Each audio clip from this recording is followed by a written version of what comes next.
The glass behind me cracked before I even heard the shot. I grabbed her arm and pulled her down under the table, my body over hers, my eyes already scanning the balcony across the hall. 3 seconds. That is how long it takes a trained shooter to line up a second shot. I had 2. "Stay down," I said. "Do not move until I tell you." Princess Leora Vantel did not move, but she did speak. She always spoke.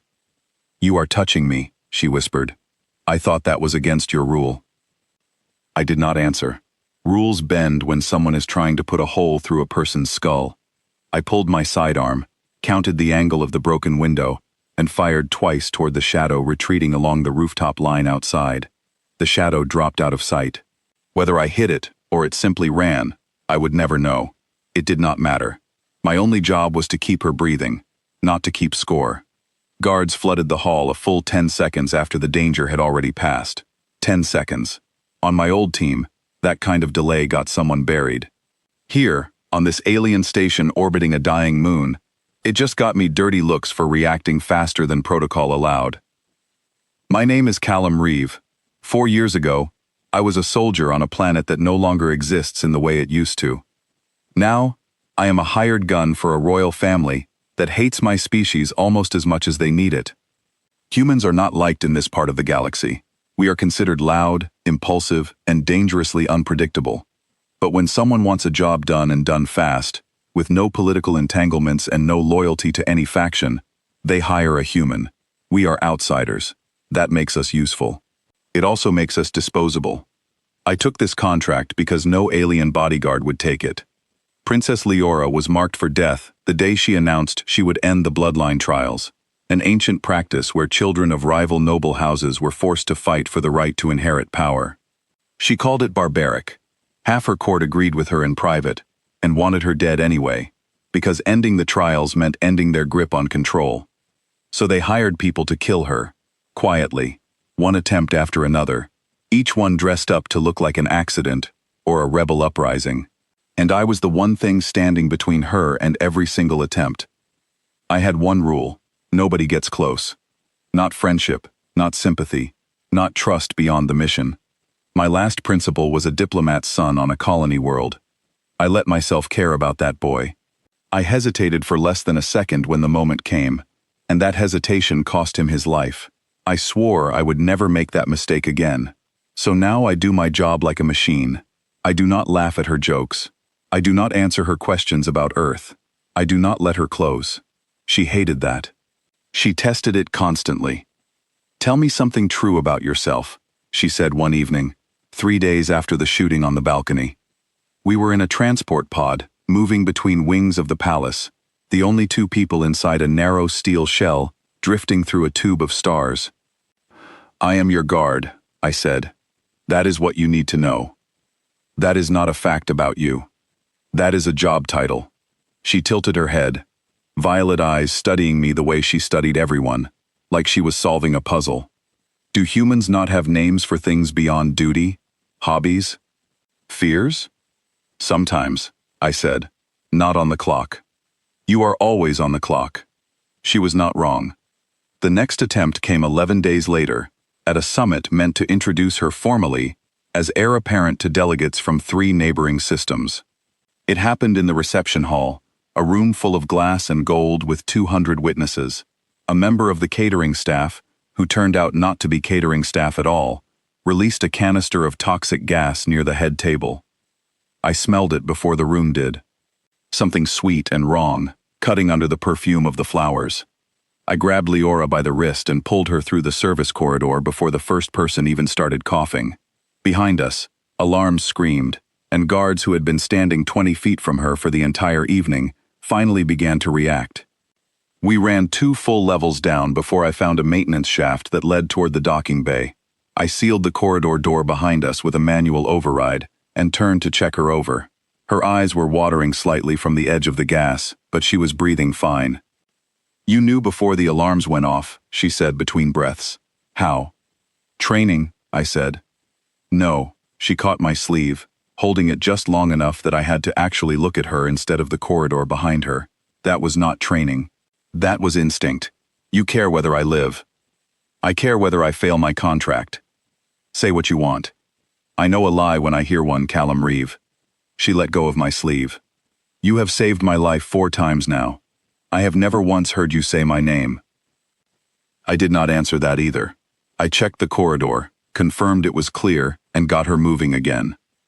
That night, back in her private quarters with 2 of my own men posted outside, I finally allowed myself to think about what she had said. She was right, and that scared me more than any assassin ever could. Somewhere between the balcony and the gas canister, I had stopped seeing her as cargo. I had started seeing her as a person worth more effort than the contract required. That crack in my discipline was exactly the kind of thing that got people killed. I decided, that night, to pull back harder, colder, further away. It was the only way I knew to keep her alive. The final attempt came 4 days later, during her formal coronation ceremony, in front of the entire court and every foreign dignitary who mattered. I should have expected something that large. Big audiences make for big statements, and whoever wanted her dead clearly wanted the whole galaxy watching when it happened. I found the truth an hour before the ceremony began. A junior guard on my own security roster, a young alien named Austin Carr, tried to alter the access codes on the ceremonial stage. I caught him only because he was clumsy about it, and because I had learned, the hard way, never to fully trust anyone wearing this palace's uniform. Under pressure, he gave up one name before he lost consciousness from the sedative I used to keep him quiet. The name was Regent Halvin Voss, Leora's own uncle, the man who had ruled as steward until she came of age, and the man who stood to lose everything the moment she took the crown. I did not have time to arrest a regent surrounded by his own loyal guard. I had less than an hour, and I had a princess standing in the center of a stage with no walls and no cover, about to be crowned in front of a crowd that included at least a dozen hired guns I could not yet identify. I walked onto that stage 20 minutes before the ceremony and told her everything. She did not panic. She looked at me with a strange, steady calm. "What do we do?" she asked. "Not what do I do. We changed the plan," I said. "You are not standing exposed for this. I do not care what tradition says. Tradition says the heir stands alone. Tradition also assumes nobody wants the heir dead. That assumption is no longer true." She almost smiled. "Then break tradition, Callum." I moved her position at the very last second, swapping her mark on the stage with a decoy hologram projector disguised inside her ceremonial cloak, a trick borrowed from Earth military tactics that no alien assassin would think to check for. When the first shot came, aimed at exactly the spot she should have been standing, it hit nothing but light and empty air. In the chaos that followed, I moved through the crowd toward Regent Voss's private security detail, faster than anyone expected a human could move, and I did not stop moving until every threat near her had been put down and disarmed. It was over in under 3 minutes. 3 minutes that felt like 3 years. When the guards finally dragged Halvin Voss away in restraints, the hall went silent except for Leora's own voice, steady and clear, announcing to the entire court that her uncle's betrayal only proved exactly why the old ways needed to end. She stood taller in that moment than I had ever seen her stand, and for the first time since I had taken this contract, I let myself feel something other than duty. I felt proud of her. Afterward, in the quiet of her private hall, she turned to me, while the last of the guards cleared the room. "You broke your rule today," she said, "more than once." "I know. Are you going to apologize for it?" "No." She studied me the way she always did, like I was a puzzle she was slowly finishing. "Then what happens now? Does the wall go back up tomorrow? Nobody gets close? Business resumes as usual?" I thought about the boy I had lost on that colony world, about the year I had spent building a version of myself that could not be hurt because it could not feel anything at all. I thought about how none of that armor had made me faster today. It was the opposite. Letting myself care about her, actually care, was what made me move without hesitation when it mattered most. "The rule was never really about protecting you," I said. "It was about protecting me. I built it so I would never have to feel what I felt when I lost someone before. And now?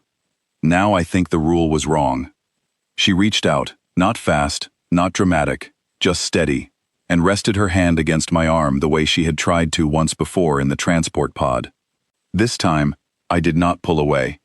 Nobody gets close, she repeated softly, testing the words like she was trying them on for the first time.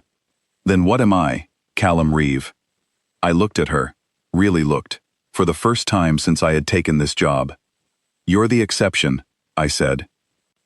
Outside her window, the twin moons of her homeworld rose slowly over a kingdom that no longer belonged to old blood and old fear, and for the first time in 4 years, I did not feel like a machine standing guard. I felt like a man standing beside someone worth protecting, not because a contract told me to, but because I had finally chosen to let her close.